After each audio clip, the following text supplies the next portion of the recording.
நம்மளோட கடையில இருக்க ஒரு ப்ராடக்ட் வந்து அவுட் ஆஃப் ஸ்டாக் ஆகுறதுக்கு முன்னாடியே ரீஸ்டாக் பண்றதுங்கிறது ரொம்பவே முக்கியமான விஷயங்க.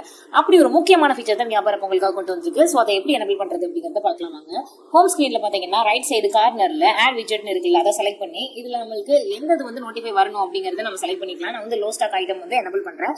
ஒன்ஸ் நம்ம ஒரு ஐட்டம் ஆட் பண்றதுக்கு முன்னாடி மினிமம் எவ்வளவு குவான்டிட்டி இருக்கணும் அப்படிங்கறத நம்ம வந்து இங்க கொடுத்துக்கலாம். நான் வந்து மினிமம் குவான்டிட்டி வந்து 3 கொடுத்துருக்கேன். இப்போ குட்டேங்கிற பிஸ்கட் தான் நம்ம வந்து சேல் பண்ண போறோம்.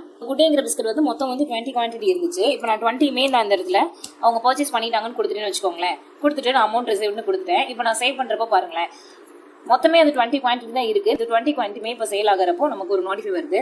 இப்போ நான் 17 சேஞ்ச் பண்றேன். இப்போ பாருங்களேன், ரிசீவ்டு கொடுத்துட்டேன். இப்போ சேவ் கொடுத்தோம்னா ஆட்டோமேட்டிக்கா சேவ் ஆயிரும். இப்போ இந்த ஐட்டம் டீடைல்ஸ்லேயே நீங்கள் இந்த குட் டே பிஸ்கட்டை செலக்ட் பண்ணி பார்த்தீங்கன்னா ரைட் சைடில் மேலே ஸ்டாக் குவான்டிட்டிலையுமே உங்களுக்கு இங்கே ஒரு ரெட் கலர் ஒரு சிம்பிள் வந்துருக்கு பார்த்தீங்களா, அதுதான் லோ ஸ்டாக்கான சிம்பிள்.